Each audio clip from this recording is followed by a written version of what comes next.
Hi everyone, welcome back. Last class we assertions started.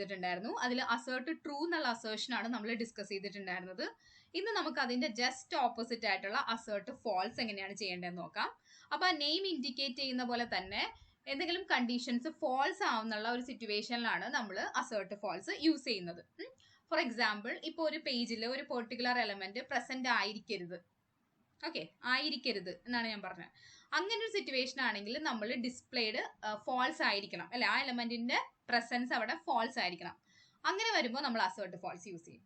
അല്ലെങ്കിൽ ഒരു button clickable ആയിരിക്കരുത്, അല്ലെങ്കിൽ ഒരു എലമെന്റിലേക്ക് വാല്യൂ എൻ്റർ ചെയ്യാൻ പറ്റരുത്. ഓക്കെ, അപ്പൊ അങ്ങനെ വരുന്ന സിറ്റുവേഷനിലാണ് നമ്മൾ അസേർട്ട് ഫാൾസ് വെച്ചിട്ട് ചെക്ക് ചെയ്യുന്നത്.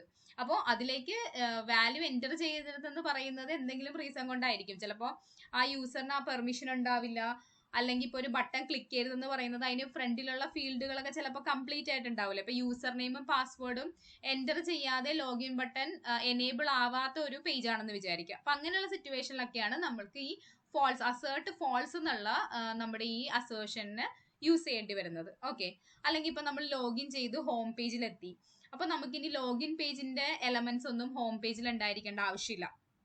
യൂസർ നെയിം ഫീൽഡോ പാസ്വേഡ് ഫീൽഡോ ഒന്നും ലോഗിൻ ഹോം പേജിൽ കാണേണ്ട ആവശ്യമില്ല. അപ്പൊ ആ സിറ്റുവേഷനിൽ ഈ എലമെന്റ്സ് ഒന്നും ഡിസ്പ്ലേ ചെയ്തിട്ടില്ല എന്ന് എൻഷുർ ചെയ്യാനായിട്ട് നമുക്ക് അസേർട്ട് ഫാൾസ് യൂസ് ചെയ്യാം. അപ്പൊ ഇതിന്റെ കുറച്ച് എക്സാമ്പിൾസ് ആണ് ഞാൻ പറയുന്നത്. അടുത്ത വീഡിയോയിൽ നമുക്ക് ഇത് എങ്ങനെയാണ് ഒരു റിയൽ സിനാരിയോ, റിയൽ ടൈം ആപ്ലിക്കേഷനിൽ എങ്ങനെയാണ് ഇത് യൂസ് ചെയ്യേണ്ടതെന്നുള്ളത് നമുക്ക് ഡിസ്കസ് ചെയ്യാം. തൽക്കാലം ഞാൻ പറഞ്ഞ പോലെ അസേർട്ട് ട്രൂ നിങ്ങൾ എങ്ങനെയാണോ നോക്കിയത് അതുപോലെ തന്നെ അസേർട്ട് ഫാൾസ് നോക്കുക. അപ്പൊ ഇവിടെ സെയിം എക്സാമ്പിൾ തന്നെ നമ്മൾ ഇന്നലെ ചെയ്ത് നോക്കി അതേ സംഭവം തന്നെയാണ് എടുത്തിരിക്കുന്നത്. ഇതിനകത്ത് നമ്മളൊരു ബൂളിയൻ ഫ്ലാഗ് എന്നും പറഞ്ഞൊരു വേരിയബിൾ നമ്മൾ എഴുതിയിട്ടുണ്ട്, അതിന്റെ വാല്യൂ ട്രൂ ആണ്. ഇനി ഈ അസേർട്ട് ട്രൂവിന് പകരം എന്ത് കൊടുക്കണം, എനിക്ക് അസേർട്ട് ഫാൾസ് കൊടുക്കണം. അപ്പോൾ അസേർട്ട് ട്രൂവിന്റെ കേസിൽ ഞാൻ പറഞ്ഞില്ലേ, 2 മെത്തേഡുകൾ വരും. അതുപോലെ തന്നെ ഇതിനും 2 മെത്തേഡുകൾ വരും. ഒരെണ്ണം ബൂളിയൻ കണ്ടീഷൻ മാത്രമുള്ളത്, നിങ്ങൾക്ക് എന്ത് കണ്ടീഷനാണോ ചെക്ക് ചെയ്യേണ്ടത് അത് ഡയറക്റ്റ് കൊടുക്കുന്നത്. അതായത് ഇവിടെ എനിക്ക് ചെക്ക് ചെയ്യാനുള്ള ബൂളിയൻ വേരിയബിൾ എന്ന് പറയുന്നത് ഫ്ലാഗ് ആണ്. ഫ്ലാഗ് ട്രൂ ആണോ ഫോൾസ് ആണോ അല്ലെ, അതാണ് നമ്മൾ ചെക്ക് ചെയ്യുന്നത്. അപ്പൊ ആ ഒരു ഫ്ലാഗ് എന്നുള്ള വാല്യൂ മാത്രമാണ് ഞാൻ കൊടുക്കുന്നത്.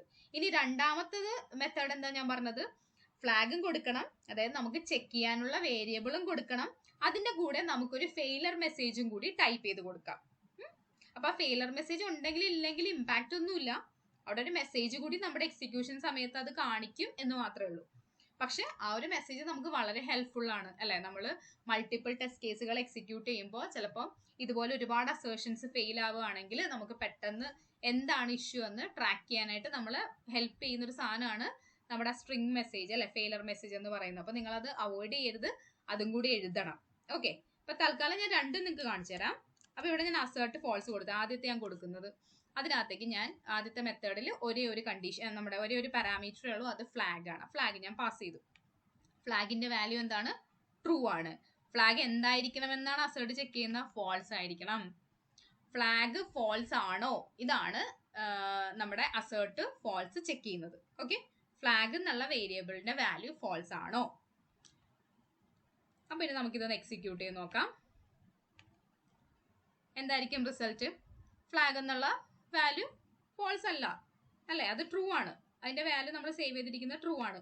അപ്പൊ എന്തായി, സ്വാഭാവികമായിട്ടും നമ്മുടെ ടെസ്റ്റ് റിസൾട്ട് ഫെയിൽ ആണ്. ഇവിടെ നമ്മൾ നോക്കുമ്പോൾ ടെസ്റ്റ് മീ എടുത്ത് നോക്കി കഴിഞ്ഞാൽ കാണാം അസേർഷൻ എറർ ആണ്. കാര്യം എക്സ്പെക്ട് ചെയ്യുന്നത് ഫോൾസ് ആണ്. എന്തുവാണ് നമ്മൾ കൊടുത്തിരിക്കുന്നത്, ഇന്നലെ നേരെ തിരിച്ചായിരുന്നു അല്ലെ, ഇന്നലെ എക്സ്പെക്ടേഷൻ ട്രൂ ആയിരുന്നു. കാര്യം എന്താ, അസേർട്ട് ട്രൂ ആയിരുന്നത് കൊണ്ടാണ്.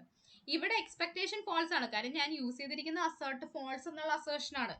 അപ്പൊ എക്സ്പെക്ട് ചെയ്തുകൊണ്ടിരിക്കുന്നത് ഫോൾസ് ആണോ എന്നുള്ള ഒരു എക്സ്പെക്ടേഷനിലാണ് നമ്മുടെ അസേർഷൻ നിൽക്കുന്നത്. പക്ഷെ വന്ന വേരിയബിളിലെ വാല്യൂ ട്രൂ ആയിരുന്നു. ഓക്കെ, അപ്പൊ അതാണ് ആ പറയുന്നത്, എക്സ്പെക്ട് ചെയ്തുകൊണ്ടിരുന്നത് ഫോൾസ് ആണ് ബട്ട് ഫൗണ്ട് ട്രൂ. അതുകൊണ്ട് എന്ത് സംഭവിച്ചു, രണ്ടും മിസ്മാച്ച് ചെയ്തു അല്ലെ, true not equal to false, അത് നമുക്കറിയാം. അപ്പൊ എന്ത് ചെയ്തു, ഫെയിൽ ആയപ്പോ നമുക്ക് പച്ച കത്തിയില ബ്ലൂ കളറിൽ കാണിച്ചു അസേർഷൻ എറർ. അപ്പൊ ഇവിടെ എന്താണ് ഫോൾസ് ആയതെന്ന് നമുക്ക് അറിയത്തില്ല അല്ലെ, ജസ്റ്റ് ഒരു കോമൺ മെസ്സേജ് ആണ് കണ്ടത്. അപ്പൊ ഇനി എനിക്ക് ഇവിടെ ഒരു മെസ്സേജ് കൊടുക്കണം എന്നാണെങ്കിൽ എന്ത് ചെയ്യണം, ഞാൻ പറഞ്ഞ രണ്ടാമത്തെ ഫെയിലർ മെസ്സേജിന്റെ ആ ഒരു പാരാമീറ്ററും കൂടി നിങ്ങൾ ആഡ് ചെയ്യണം. അപ്പൊ ആ പാരാമീറ്റർ എന്ന് പറയുന്നത് കോമ ഇടുക, എന്നിട്ട് എന്ത് ചെയ്യണം, ഒരു ഫെയിലർ മെസ്സേജ് ആഡ് ചെയ്ത് കൊടുക്കുക. നമുക്കിവിടെ ഓൾറെഡി ഒരു മെസ്സേജ് എഴുതി വെച്ചിട്ടുള്ളതുകൊണ്ട് ഞാൻ അത് തന്നെ കോപ്പി എടുക്കുകയാണ്. ഞാൻ കോപ്പി എടുത്ത് കാണിക്കുന്നത് നിങ്ങൾക്ക് കൺഫ്യൂഷൻ ആവാതിരിക്കാനാണ് കേട്ടോ. ഓക്കെ, കോഡ്സിൽ ഞാൻ ആ മെസ്സേജ് ഇടുന്നു, അത്രയുള്ള സ്ട്രിങ് ആണ്, അതുകൊണ്ടാണ് നമ്മൾ കോഡ്സിൽ ഇട്ടിരിക്കുന്നത്. അതിന്റെ failure message the value of flag is not correct എന്നുള്ള ഒരു മെസ്സേജ് ആണ് ഞാൻ കൊടുക്കുന്നത്. ഇനി നമുക്ക് എക്സിക്യൂട്ട് ചെയ്ത് നോക്കാം. ഇത് തന്നെ ഒന്നും കൂടി എക്സിക്യൂട്ട് ചെയ്ത് നോക്കാം.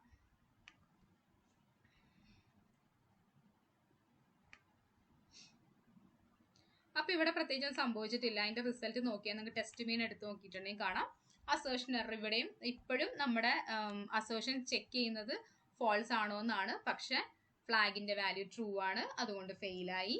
പക്ഷെ എന്ത് സംഭവിച്ചു, നമ്മൾ കൊടുത്ത മെസ്സേജ് കൂടി അവിടെ കാണിച്ചു അല്ലെ, failure message the value of flag is not correct എന്ന് കൃത്യമായിട്ട് കാണിച്ചു.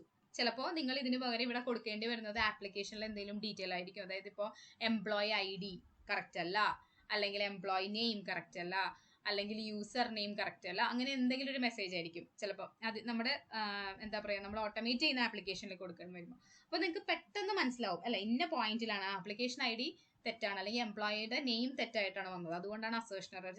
പെട്ടെന്ന് ആ മെസ്സേജ് നിങ്ങൾക്ക് മനസ്സിലാവും. അല്ലെങ്കിൽ ചുമ്മാ ഫോൾസ് ട്രൂ അല്ലെങ്കിൽ ട്രൂ ഫോൾസ് എന്ന് പറഞ്ഞിങ്ങനെ മിസ്മാച്ചുകൾ, അത് കണ്ടിട്ട് നമുക്ക് പ്രത്യേകിച്ചൊന്നും മനസ്സിലാവാനില്ല അല്ലേ. ഫെയിലായി എന്ന് മനസ്സിലാവും, പക്ഷെ എന്താണ് സംഭവം എന്ന് പിന്നെയും നമ്മൾ അനലൈസ് ചെയ്യേണ്ടി വരും. ഓക്കെ, അപ്പൊ അതുകൊണ്ടാണ് ഫെയിലർ മെസ്സേജും കൂടി കൊടുത്തു പോകണം എന്ന് പറഞ്ഞത്. അപ്പൊ ഇതാണ് അസേർട്ട് ഫോൾസിന്റെ എന്താ നെഗറ്റീവ് സിനാരിയോ, അതായത് നമ്മൾ ട്രൂ കൊടുത്തിട്ട് ഫെയിൽ ആക്കുന്നത്. ഇനി ഈ ഫ്ലാഗിന്റെ വാല്യൂ ഫോൾസ് ആണെന്ന് വിചാരിക്കാം, ട്രൂ അല്ല ഇത് ഫോൾസ് ആണെന്ന് വിചാരിക്കാം. അപ്പൊ എന്താണ് സംഭവിക്കുക, അസേർട്ട് ഫോൾസ് എന്താ ചെക്ക് ചെയ്യുന്നത്, ഫ്ലാഗ് ഫോൾസ് ആണോ എന്നുള്ളതാണോ ചെക്ക് ചെയ്യുന്നത്. അപ്പൊ നമുക്കൊന്ന് എക്സിക്യൂട്ട് ചെയ്ത് നോക്കിയാലോ.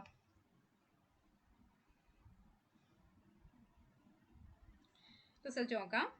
എന്താ സംഭവിച്ചത്, പാസ്സായി. കാര്യം എന്താ, ഫ്ലാഗിന്റെ വാല്യൂ ഫോൾസ് ആണ്, അസേർട്ട് ചെയ്തിരിക്കുന്നതും ഫോൾസ് ആണ്. അപ്പൊ ഇത് രണ്ടും കൂടി ചെക്ക് ചെയ്യുന്നത്, ഈ അസേർട്ട് ഫോൾസും ഈ ആദ്യത്തെ ആ വേരിയബിൾ എന്താണോ അതും കൂടിയാണ് അത് ചെക്ക് ചെയ്യുന്നത്. ഓക്കെ, അപ്പൊ രണ്ടും ഈക്വൽ ആയ സ്ഥിതിക്ക് പാസ്സായി. പാസ് ആവുമ്പോൾ ഒരിക്കലും ഈ മെസ്സേജ് കാണിക്കില്ല, ഇത് ഫെയിലർ മെസ്സേജ് ആണ്. അതുകൊണ്ടാണ് ഞാൻ അതിന്റെ ഫ്രണ്ടിൽ ഫെയിലർ മെസ്സേജ് എന്ന് തന്നെ എഴുതി വെച്ചത് കേട്ടോ. അപ്പൊ ഇത് ഫെയിലർ മെസ്സേജ് ആയതുകൊണ്ട് ഒരിക്കലും പാസ് ആവുന്ന സിറ്റുവേഷനിൽ നമുക്ക് ഇവിടെ ഒരു എക്സെപ്ഷനും കാണിക്കില്ല, അതുകൊണ്ട് തന്നെ നമ്മുടെ ഫെയിലർ മെസ്സേജും കാണിക്കത്തില്ല. ഓക്കെ, അപ്പൊ ഇതാണ് അസേർട്ട് ഫോൾസിന്റെ കോൺസെപ്റ്റ് എന്ന് പറയുന്നത്. അപ്പൊ നിങ്ങൾ ഇതുപോലെ തന്നെ ഒന്ന് ട്രൈ ചെയ്ത് നോക്കുക ആദ്യം, എന്നിട്ട് നമുക്ക് അടുത്ത ദിവസം ഒരു ആപ്ലിക്കേഷനിൽ നമ്മുടെ അസേർട്ട് ട്രൂവും അസേർട്ട് ഫോൾസും എങ്ങനെയാണ് അപ്ലൈ ചെയ്യേണ്ടതെന്നുള്ളത് ട്രൈ ചെയ്ത് നോക്കാം. Okay, thank you, by.